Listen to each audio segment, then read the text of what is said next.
our top story today, a bid to prevent immunity from prosecution being offered to those who cooperate with Troubles investigations has been rejected in the Commons. MPs voted to retain the measure within the government's controversial legacy bill, which is progressing through Parliament. Yeah, they voted 273 to 205, and it came just hours after a High Court judge ruled that a police report into the 1971 McGurk's bar bomb atrocity be quashed in its entirety. Yeah, and in a separate case yesterday, a coroner ruled that a soldier was unjustified in firing shots that killed 47-year-old mother of 6, Kathleen Thompson, in the back garden of her home in Derry in 1971. Kathleen's daughter Minty will be with us on the programme after 8 o'clock.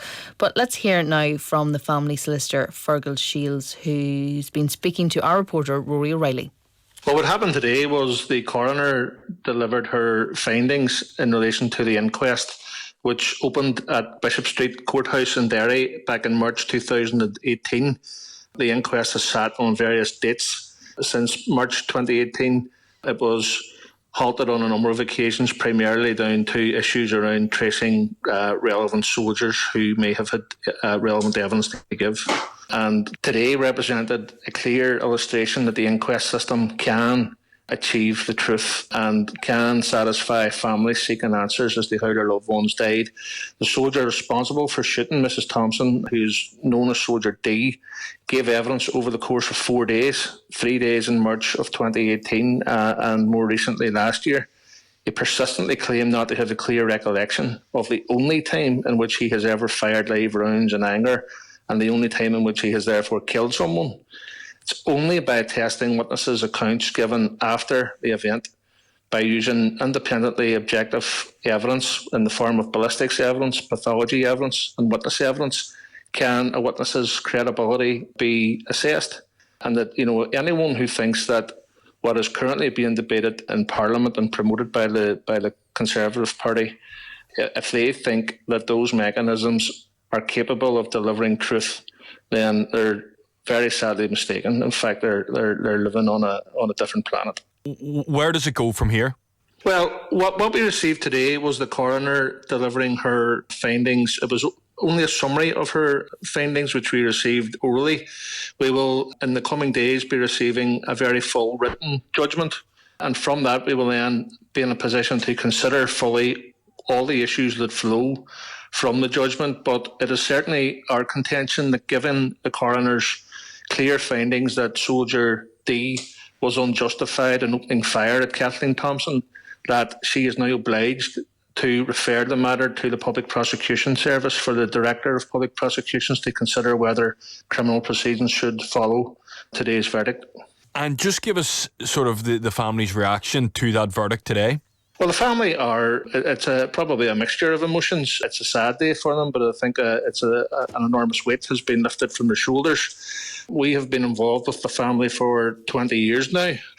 Minty Thompson, Kathleen's daughter, who spoke outside court today, has brought a number of legal challenges. She was successful before the High Court in January 2003 when the agreement that was reached by the Chief Constable of the RUC and the officer commanding the British Army, the agreement that they had that the lethal force incidents that the Army were involved in would not be investigated by police but rather by the military, was declared unlawful. So it's been a long road for them, and obviously a road that may continue, and we'll just have to wait and see what happens now. Obviously the family are acutely aware and addressed the media outside about the ongoing legacy bill, which is being discussed in Parliament this evening. And if the government proposals become legislation, then this particular family may well be at the very forefront of legal challenges to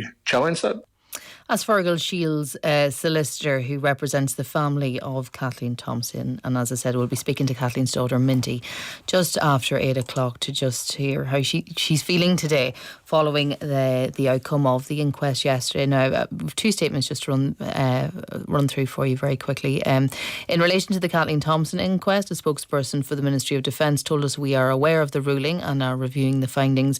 It would not be appropriate to comment further at this time. And on the legacy bill, Fearghal, a UK government spokesperson, said the bill will deliver a significantly different and improved approach to addressing the legacy of the Troubles in Northern Ireland in a way that supports information recovery and reconciliation and responds to the needs of individual victims and survivors as well as society as a whole. The Victims Commissioner, Ian Jeffers, is with us. Good morning to you, Ian. Thank you for your time. Good morning. Fearghal Shiels spoke there of how Kathleen Thompson's inquest showed how, and we've seen this with Ballymurphy as well, haven't we? Inquests can achieve the truth, and that, you know, families can get a clear and categoric declaration of innocence for loved ones. What will it mean for families if that mechanism is no longer there for them in legacy cases? The way the bill's put together at the moment would stop all inquests, it'll stop civil cases, it'll stop police ombudsman's inquiries, so it effectively slams the door on those opportunities that families like the Thompsons have had to take inquests. And, you know, as Fearghal rightly said, that's been a long process, but it has delivered something for the family, and that, if the bill goes through, would effectively be ripped out from any other family. Are you dealing with many families who are in effective limbo, I suppose, at the moment in terms of inquest? Because it depends, doesn't it, at what stage the case is at in terms of how it will proceed against the backdrop now of this legacy bill progressing through Parliament. Yeah, I mean, when the bill was first put in front of the House, it effectively stopped any new civil cases coming forward, and then inquests have to, when the bill is passed, be at a substantive stage, whatever that may be classed as. So I think we know that there are thousands of unsolved cases as a result of the Troubles and the conflict, and there are families, many families, that still want to find some truth.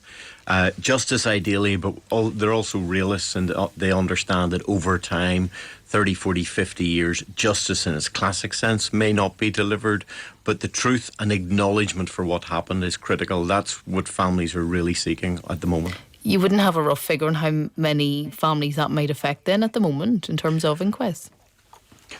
In terms of ongoing inquests, no, I don't. But you just need to talk to victims and survivors and the groups that they work through, and many who don't engage with any of their groups. There are hundreds of families out there that are seeking some form of knowledge and some form of truth about what happened to their loved one. Northern Ireland Minister Conor Byrne said yesterday the legislation was a compromise to address the past. How would you answer that? How would you respond to that, Ian? We have had many attempts as society to try and find solutions to legacy, whether it was the Eames Bradley talks or Stormont House or whatever it may be. I'm a firm believer that the solution lies with our local parties, together with the British government, together with the Irish government. Here we've got the British government doing pushing through a bill to try and address the issues. I've heard it said yesterday in the Commons is, let's not let perfect stand in the way of good in pushing this bill through, but it isn't even a good bill. We need to get more people around the table, and it needs to be conclusive. But the reality is the government's going to push this bill through at this stage. It'll have another session on Monday in the House of Commons, but with the majority that the Conservative government have, they're going to push this bill through. And Fearghal is quite right. It does in many ways then just shut this down. Whether other people decide to take legal cases to try and stop the bill, but my belief is it's going to get pushed through. What we've got to try and do is see, is there any way that we can make amends to the bill to make it at least slightly more workable for victims and survivors. Would your office have any grounds for a legal challenge, or is it up to individual families? I think we'll review things over the summer. There's a period now, it probably won't go to the House of Lords until October, thereabouts, so there's an opportunity to review. I know there's many groups considering, and individuals considering, different ways that they could improve or remove the bill. But again, I'm wary of the majority that the Conservatives have and their ability to push something through whether we like it or not. But you're not ruling it out, it sounds? We'll not rule any avenue out in terms of how can we improve things. Our role is to make sure that we're advocating for victims and survivors, and I haven't found a victim or survivor that says this is a good bill. There's elements of it that we would welcome. There's elements of it that would address memorialisation or oral history, but again, they need improved if it's to be accepted by people here. We were reporting at the top of the programme as well, Ian, that a bid to prevent immunity from prosecution to those who cooperate with Trouble's investigation was rejected, with MPs voting by 273 to 205 to retain the measure. Did that come as a surprise for you? Did you hold out hope that that possibly would be rejected? No, I think that's the key part. It's one of the things that the Conservatives wanted to push through in this bill, is that immunity element of it. The only small little glimmer is they've excluded anybody that has committed sexual offences during the Troubles and the conflict from getting amnesty. But I think, the cynic in me says they would have done that anyway. So we do have that situation. In exchange for information, you could be granted immunity. Again, the bill isn't very clear on what does that really mean. How will that information be tested? Fearghal talks about the importance of independent assessment during the inquest process. What we want to know is, well, what's the process this new investigating, inquiring board's going to do?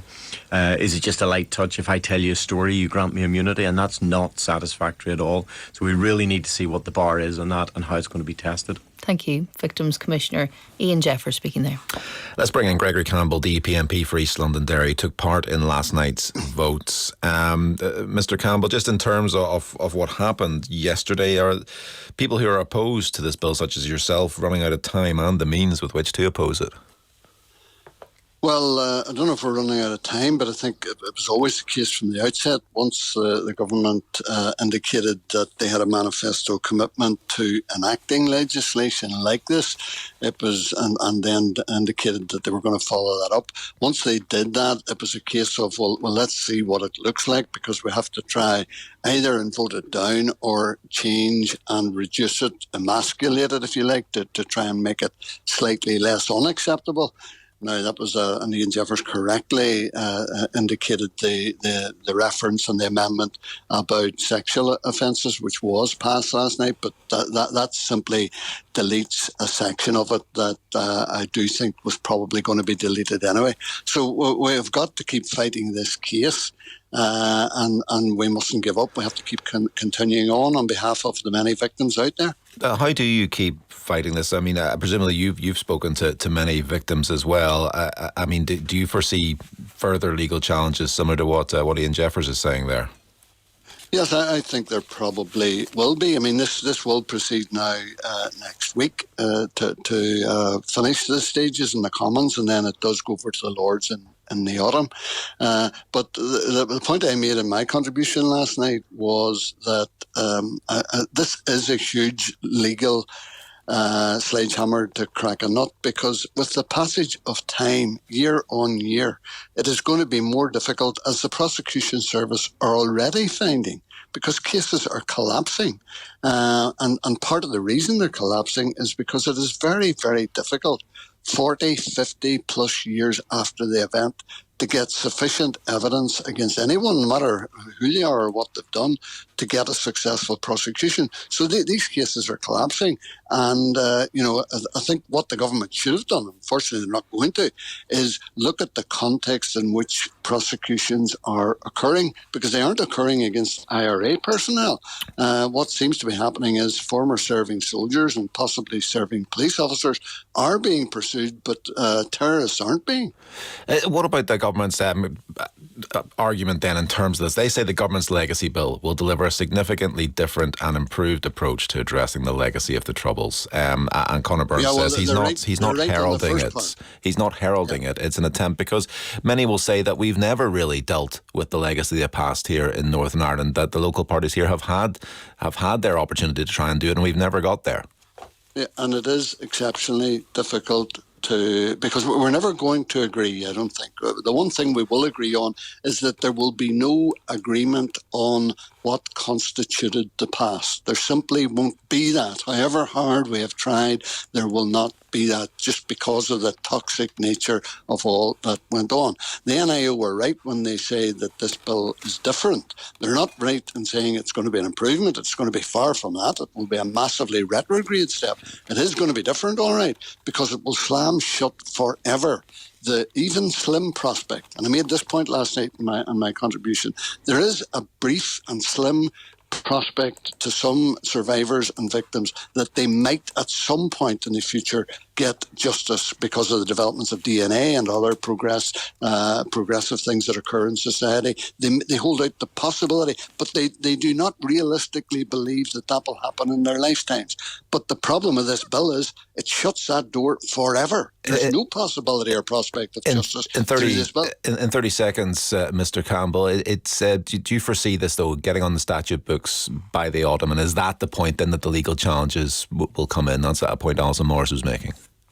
Well, I think it's likely that this will become law probably in mid to late autumn, and I would not rule out legal challenges. I would be amazed if there aren't any. We will probably never know the outcomes, but we never would have known some of the outcomes anyway, bill or no bill. This unfortunately slams the door of justice shut in the face of many victims. Gregory Campbell, thank you very much for that. The UP MP for East London Derry there. 8 minutes past 8 now, and last night a bid to prevent immunity from prosecution being offered to those who cooperate with Trouble's investigations was rejected in the House of Commons. MPs voted to retain the measure within the government's controversial legacy bill, which is making its way through Parliament. They voted 273 to 205. But opponents of this legislation claim that 2 court rulings yesterday strengthen their argument against it. In the first of those cases, a High Court judge ruled that a police report into the McGurk's Bar bomb atrocity in 1971 be quashed in its entirety. And in the second case, a coroner ruled that a soldier was unjustified in firing shots that killed 47-year-old mother of 6, Kathleen Thompson, in the back garden of her Derry home, also in 1971. Yeah, well, we can speak to Kathleen's daughter now, Minty. Good morning to you, Minty. How are you? Good morning. First of all, I want to get into the findings yesterday in a moment. But you were 12, weren't you, in 1971 when this happened? If you correct me if I'm wrong. Just like to get your thoughts on just how well you remember your mother, and just tell me a bit about her. Well, I do remember. I remember that night still very clearly. My mother was a woman who was true to her word. She had a great support for the love of Ireland and for civil rights and equality and justice for all people, and probably that is partly what happened on that night, that she was shot, that the family across the street from us, there was a raid going on with the British Army, and in those days all communities came out to support each other. And you say you remember everything about that night as well. Can you remember your emotions that night? I think it was a normal, what we would have called a normal night, and we had a great night as usual. I mean, we had a great family life, a family background. On learning on what happened, bear in mind, when I realised what had happened, we weren't told until the next morning that she had actually died. So it was probably following on that day then that we realised what had happened. It's been somewhat of a 50-year journey, more than 50 years now. Your reaction just yesterday, an emotional day, presumably, but a mixed day, I think your solicitor said for you. I think it was definitely of mixed emotions. One, the fact that it had taken us the guts of 50 years and 7 months to get to the stage we got to. Never through the journey did we see this day coming, and all of a sudden it came very quickly. There was sadness because my father passed away, my brother had passed away, and one brother who couldn't attend because of COVID. So there was that mixed emotion. The other difficulty, and I think people need to realise, why is it that when your loved one is killed by the state, we have to fight for the justice, for their innocence? I mean, we were ecstatic on that end of it, that the judge gave a ruling that it was unjustified. We've known that all our life, but we had to fight for 50 years to get it to the state where the state itself now knows that it was unjustified through the legal system. What is it like, what sort of emotional toll does it take to go through that for more than 50 years? I want to get a sense of what it's like to be what we would often refer to as victims' families. I mean, what's that 50-year journey like? I mean, what does it do to you? I often thought about it in just the past few days because of, we were so near and so close, but yet not knowing what we would get. And I think I nearly called it like a life sentence that the state put on us. They shot and killed my mother. They denied us access to any of the relevant documentation when we tried to even look for evidence of what happened. They shut us down, all roads, every time you looked, doors closed. They didn't have files, they had files. It was tough, it was painful, and there was many a day you thought, what's this about? Oh, something told us we had to keep going because we needed to prove to them, or they needed to prove to us, what they done was wrong and it was totally unjustified. But we got there in the end up. I'm looking at a photograph of you and your family, and there's a large, effectively, you're just in a large group hug outside Laganside Courts. How much closure do you get from that ruling? I mean, how much in your mind is the book closed, at least a bit? Listen, I don't believe for 1 minute. I think closure doesn't come into anything. Ask anybody regarding any sort of a death. It doesn't have to be one murder by the state. I think what we got was the fact that the truth has come out. We got the truth. Our mother was murdered. I mean, her death we've accepted for 50 years. And that we got there to get the truth. But the other thing, and the most important thing is for other families coming behind us that need the truth, acknowledgement and justice, that there is hope and you can't give up on that.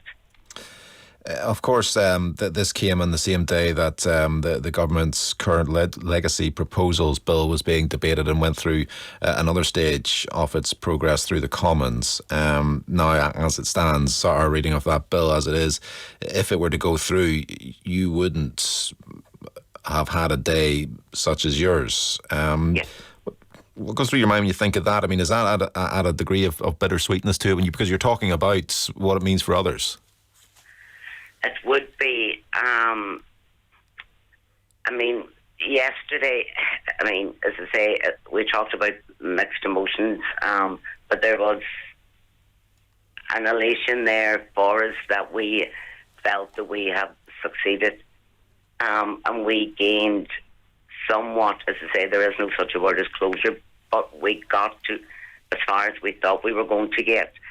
To take that away from other families is a complete and utter disaster. Families won't stop. I'm telling you now, they will find a way to fight to the bitter end, and I would say that the British government there'll be court case after court case for it. What do you make of the argument that would be put forward by the UK government saying that their legacy bill will deliver a different approach, and they would point out that I suppose in Northern Ireland we've never really found a way to address the legacy of the past in a way that others agree on, and that justice means different things to different people? In some ways, look, the Stormont House Agreement was there. To me, that could work for everyone. But it's up to us as families and victims from all sides, to unite and make sure that the Stormont House Agreement did work. To me, this bill will not work. Definitely won't. But maybe it's a wake-up call that we all need it. But, definitely I would stick and stay by what the Stormont House Agreement gives to us. In terms of your own situation as well, I know your solicitor did say that you're obliged to refer the matter is obliged to be referred to the Public Prosecution Service to see if criminal proceedings can be progressed. I don't want to go too much into the details of that individual situation, but can you give us a sense of time frame, when that might start, how long that could take, and ultimately, presumably, would it be before the legislation going through the Commons is on the statute books? No, I think I need to go back to what Fearghal did say. What we got yesterday was a summary of the findings. We've had no paperwork or no full report, and it would more than likely be up to the legal team, Fearghal and Karen Quinnivan, to decide where we go forward or what happens after that. But and just on a final point before you go, I mean, just a sense in your mood this morning, what will you do now? Just take a bit of time to process all of this. Oh, definitely. I think that's one of the things that needs to be done.